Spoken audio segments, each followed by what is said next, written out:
Class 10th के exercise 1 का बहुत ही इम्पॉर्टेंट टॉपिक है यूक्लिड्स डिवीज़न लेमा। इस वीडियो में हम लोग ये समझेंगे कि यूक्लिड्स डिवीज़न लेमा होता क्या है, इसका यूज़ हम किस तरह के क्वेश्चंस को सॉल्व करने के लिए करते हैं। तो चलिए सबसे पहले यूक्लिड्स डिवीज़न लेमा है क्या। यूक्लिड्स एक साइंटिस्ट थे जिनका नेम क्या था, यूक्लिड्स था। डिवीज़न मीन्स ये डिवीज़न से रिलेटेड है। लेमा मीन्स स्टेप्स, डिवीज़न के स्टेप्स हम कैसे लेंगे, यही यूक्लिड्स डिवीज़न लेमा के थ्रू हम इसमें समझेंगे। मतलब ये डिवीज़न के स्टेप्स हैं। Euclid's division lemma means Euclid's क्या थे, एक साइंटिस्ट थे जिन्होंने ये जो टॉपिक दिया, इसलिए उसका नाम क्या पड़ा, यूक्लिड्स डिवीज़न लेमा। और ये किससे रिलेटेड है, डिवीज़न से रिलेटेड है। डिवीज़न के स्टेप्स हैं, लेमा मीन्स स्टेप। तो यह है क्या, if A and B are two positive integers then they must satisfy the condition a equal to bq plus r, where r is greater than equal to 0 and less than b। यदि a और b कोई दो positive integers हैं, a और b कोई दो positive integers हैं, उनको अगर हम डिवाइड करें तो वो इस कंडीशन को सेटिस्फाई करेंगे। They must satisfy the condition a equal to B Q plus R, where ये रिमाइंडर जो है r is greater than equal to 0 and less than b। अगर a और b कोई दो पॉजिटिव इंटीजर हैं तो चलिए इसको हम डिवाइड करते हैं। a को b से हम डिवाइड किए, a and b are two positive integers. तो डिवाइड करेंगे तो कोसेंट होगा कुछ, q टाइम्स ले जाएंगे तो यहाँ पे कुछ आएगा, तो उसको सब्ट्रैक्ट करेंगे हम।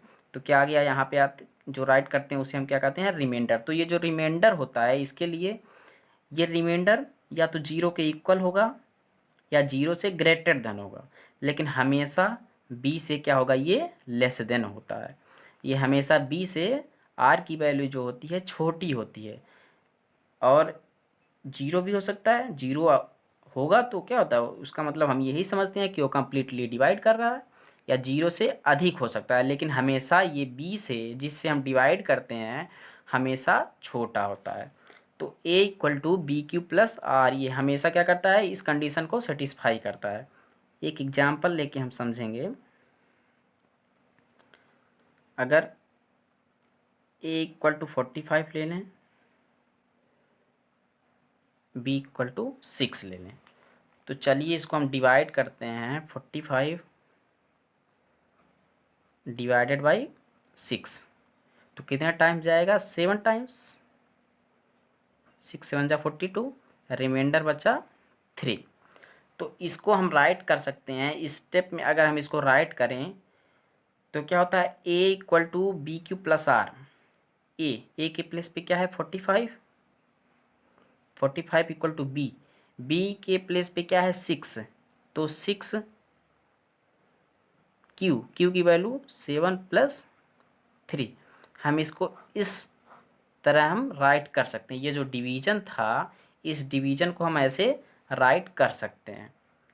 45 equal to 6 multiply by 7 plus 3, मतलब a equal to B Q plus R के रूप में हम राइट कर सकते हैं किसी भी डिवीजन को। तो इसका हम मेनली यूज़ कहाँ पे करते हैं, मेनली हम यूज़ डिवीजन और एचसीएफ फाइंड करने के लिए करते हैं। डिवीजन और एचसीएफ फाइंड करने के लिए करते हैं।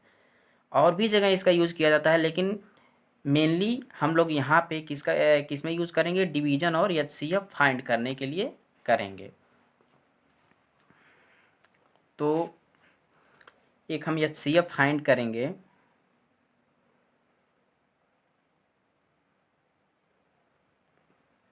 Find HCF of 125 and 45।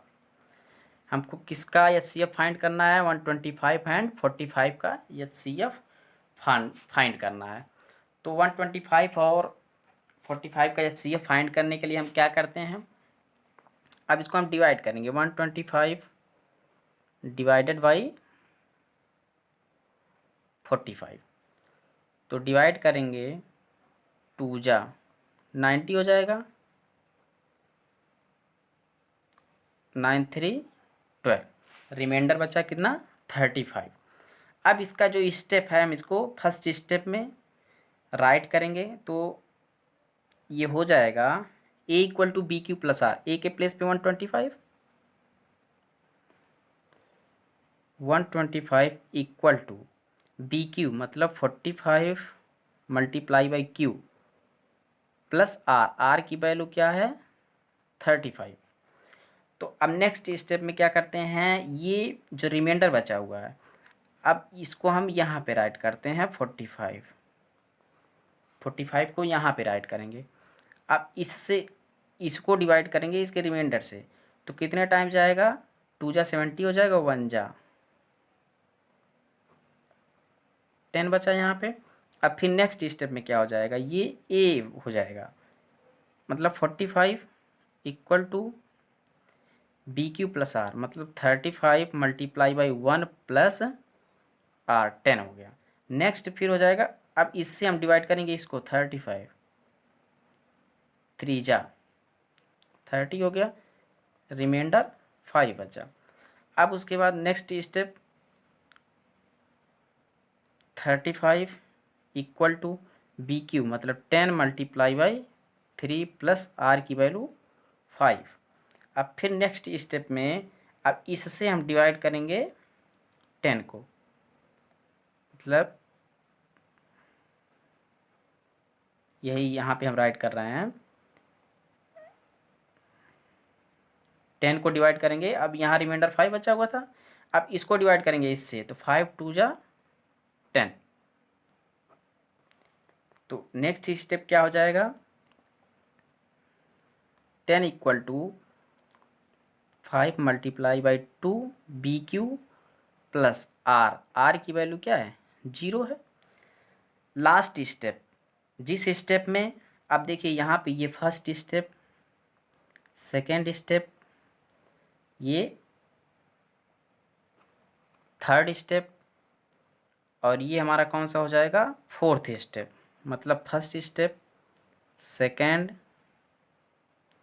Third और ये फोर्थ स्टेप। फोर्थ स्टेप में रिमाइंडर कितना आ गया 0। जब रिमाइंडर 0 आ जाता है तो जिससे हम डिवाइड करते हैं वही HCF होता है उन नंबर्स का। ये कोई ज़रूरी नहीं है कि 4 ही स्टेप में आए, 1 एक ही स्टेप में आ सकता है, 2 ही स्टेप में रिमाइंडर 0 आ सकता है, 3 स्टेप्स में आ सकते हैं रिमाइंडर 0, 4th स्टेप्स में या फिर इसके आगे भी स्टेप्स बढ़ सकते हैं। तो जिस स्टेप में वह लास्ट स्टेप जिस स्टेप में रिमाइंडर 0 आ जाए उसमें जिस नंबर से डिवाइड करते हैं वही नंबर क्या होता है हमारा HCF होता है। Therefore HCF of 125 and 45 equal to 5। अब किससे हम divide, fourth step, last step में रिमाइंडर 0 आ गया तो यही जिससे हम डिवाइड किए हैं उस स्टेप में, लास्ट वाले स्टेप में जिसमें रिमाइंडर 0 आया है वही क्या हो जाता है उन नंबर्स का HCF हो जाता है। HCF of 125 and 45 equal to 5।